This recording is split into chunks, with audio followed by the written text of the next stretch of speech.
मुक्तेश जी गुजरात से। महाराज जी कह रहे हैं कि मतलब 2 साल पहले पति और पत्नी में झगड़ा हो गया, तो झगड़े में मतलब आवेश इतना आ गया, पत्नी को कह रहे कि मतलब 2 साल पहले ही उन्होंने कहा कि मैं श्री जी की कसम खाती हूँ कि आजीवन ब्रह्मचर्य का पालन करूंगी, एकदम आवेश में। बट महाराज जी कह रहे हैं कि अब मतलब संयम से नहीं रहा जा रहा उनके द्वारा, तो कह रहे हैं कि अब कह रहे हैं कि पत्नी कह रही है कि अगर गुरुदेव बोल देंगे तो फिर हम इस कसम को तोड़ेंगे, नहीं तो महाराज जी तोड़ दीजिए।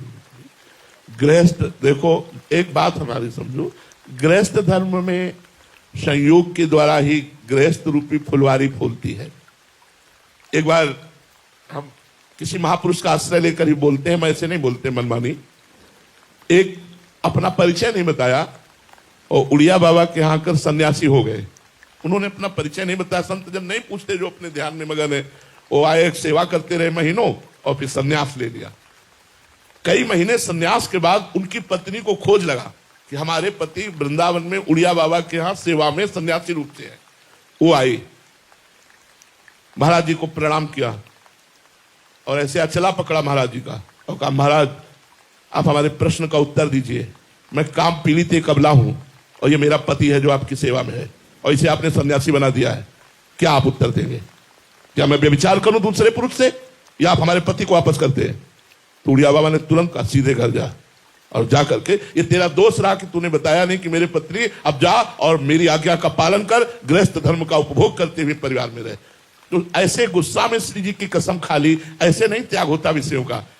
धर्म पूर्वक विषय भोगो और भगवान का चिंतन करते हुए चलो, ऐसे नहीं, ठीक है? उस कसम की जो बात है वो तुम चिंता छोड़ दो, राधा राधा राधा, और अपने धर्म से चलो, ठीक है? अधर्म ना करना, धर्म पूर्वक चलना, अपने पति से अनुराग रखना। हाँ, संयम बढ़ा सकते हो, महीने में, 2 महीने में, 4 महीने में, 6 महीने में, 8 महीने में, ये तुम्हारे ऊपर है। लेकिन वो कसम ठीक नहीं है, क्योंकि गृहस्थ धर्म का पालन करने के लिए ऐसी कसम ठीक नहीं है, ये बिल्कुल ठीक नहीं है। सरिता शर्मा जी। राधे राधे महाराज जी। गुरुदेव भगवान, आपके श्रीमुख से माता शबरी जी का चरित्र सुनने को मिला महाराज जी। माता शबरी जी के भाव निश्चल प्रेम, अटूट विश्वास और परम सरलता के प्रतीक हैं महाराज जी। वे भगवान श्री राम के प्रति समर्पण, धैर्य पूर्वक प्रतीक्षा, निष्काम नहीं, राम के प्रति नहीं, गुरु के प्रति। शबरी जी का अपने गुरु जी के प्रति था। गुरु जी के वाक्य थे कि बेटा तुम उदास मत हो, मैं अपने तप और भजन के प्रताप से जिस परधाम पर ब्रह्म परमात्मा को प्राप्त करने जा रहा हूं, मैं आशीर्वाद देता हूं, वही पर ब्रह्म परमात्मा स्वयं चल कर आएगा और तुम्हें यहां साक्षात्कार कराएगा। तो धन्य है शबरी मां जो अपने गुरु के वचन पर विश्वास करती रही। 1000 वर्ष तक रोज सोहनी लगाना, राम जी आएंगे। कभी निराश नहीं हुई कि कहीं गुरु जी ने मुझे फुसलाने के लिए तो नहीं बोल दिया था, इतना समय हो गया राम जी नहीं आए, इसका मतलब राम जी नहीं आए। नहीं, रोज गुरु जी ने कहा था राम जी आएंगे तो राम जी आएंगे। राम जी की निष्ठा नहीं, गुरु जी की निष्ठा ने राम जी को बुलाया और राम जी ने शबरी जी की स्तुति की। ये जो नवधा भक्ति है, ये शबरी की स्तुति है। शबरी गुरुनिष्ठ महापुरुष थी, उसी के प्रताप से इष्ट का ये प्यार प्राप्त हुआ, गुरु निष्ठा से प्राप्त। ऐसी गुरु निष्ठा कैसे आए महाराज जी? भगवान से प्रार्थना करो, भगवान से प्रार्थना करो कि अपने गुरु को मैं परब्रह्म में स्थित देख पाऊं, परब्रह्म रूप देख पाऊं। गुरु को प्राय लोग मनुष्य ही मानते हैं, मनुष्य रूप ही देखते हैं। कहेंगे जरूर कि गुरुर ब्रह्मा गुरुर विष्णु गुरुर्देव महेश्वरा, गुरु साक्षात परब्रह्म तस्मै श्री गुरुवे नमः। लेकिन परब्रह्म में निर्दोष दृष्टि होती है। अपने गुरु में दोष दृष्टि ना रहे और परब्रह्म बुद्धि रहे तो भगवान का मिलना दुर्लभ नहीं, गुरु कृपा ही केवलम। सब कुछ प्राप्त हो जाए अगर गुरु भगवान को परब्रह्म मान ले, भगवान का रूप मान ले। लेकिन बड़ा कठिन है, बड़ा कठिन है। हम मूर्ति में भगवान मान सकते लेकिन गुरु को साक्षात भगवान नहीं मान सकते। गुरु में भगवत बुद्धि हो जाए कुछ दुर्लभ नहीं है, कुछ दुर्लभ नहीं। लेकिन गुरु में भगवत बुद्धि होना बहुत कठिन है, ये हम कह रहे हैं। क्यों? क्योंकि मनुष्य जैसी चेष्टाएं करते हैं तो हमारी भगवत बुद्धि नहीं हो पाती। अगर गुरु में उनकी किसी चेष्टा में दोष दर्शन ना हो और भगवत बुद्धि हो जाए, बस बेड़ा पार हो जाए। फिर क्या है? फिर सारा खेल तो गुरु कृपा से ही है। ध्यान मूलम गुरु मूर्ति, पूजा मूलम गुरु पदम, मंत्र मूलम गुरु वाक्यम, मोक्ष मूलम गुरु कृपा। मेरे गुरुदेव भगवान पर ब्रह्म है। लेकिन ऐसा नहीं होता, गुरु में दोष दृष्टि होती है। जहां गुरु में मनुष्य बुद्धि है, प्रसाद में अन्न बुद्धि है, चरणामृत में जल बुद्धि है, श्री विग्रह में पाषाण या धातु बुद्धि है, वो कभी भगवत प्राप्ति नहीं कर सकता। गुरु में ब्रह्म बुद्धि हो जाए, साक्षात भगवान गुरु रूप में पधारे हैं। बंदो गुरुपद कंज कृपा सिंधु नर रूप हरि, महामोह तम पुंज जासु बचन रवि कर निकल। जे गुरु चरण रेणु अनुरागी, ते लोकहु बेदहु बड़ भागी। जे गुरु चरण रेणु सिर धरहि, ते जन सकल विभव वश करहि। गुरु के चरणों का अनुराग पैदा हो जाए, दुर्लभ क्या, इष्ट तो पीछे डोलेगा। अगर गुरु भक्ति है तो गुरु प्रसन्न साहब अनुकूला, साहब तो पीछे डोलेंगे, गुरु को पकड़ लो। लेकिन लोग गुरु को छोड़ देते, साहब को पकड़ना चाहते तो साहब हाथ नहीं आते, साहब हाथ नहीं आते। गुरु सेवा तज करे जबानी, यह है अधर्म यह है सभानी, कान नरिस्कन में रहे। मंत्र लिया और गुरु की अवहेलना करके गुरु को छोड़ दिया, अवज्ञा कर दी, अब तो सब हो जाएगा, कुछ नहीं होगा, माया बांध के पटक देगी, संसार के भोगों में ही रहोगे। भगवान के साक्षात्कार की योग्यता तो गुरु कृपा दुलार से आती है। गुरु कृपा दुलार कर देते हैं, माया हट गई और भगवान का साक्षात्कार हो गया। अर्चना जी, राधे राधे महाराज जी। महाराज जी, क्या कोई ऐसा कार्य है जो प्रभु भी नहीं कर सकते? कोई कार्य नहीं है सर।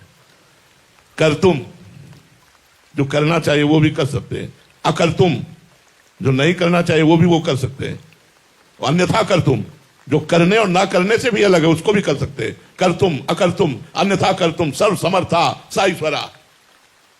क्या नहीं कर सकते? कोई कार्य ही नहीं बना ऐसा जो उन्होंने बनाया ना हो, वो कर क्यों नहीं सकते? क्या नहीं कर सकते? आपने बताया था कि किसी का अमंगल नहीं कर सकते। क्यों होता नहीं है क्या?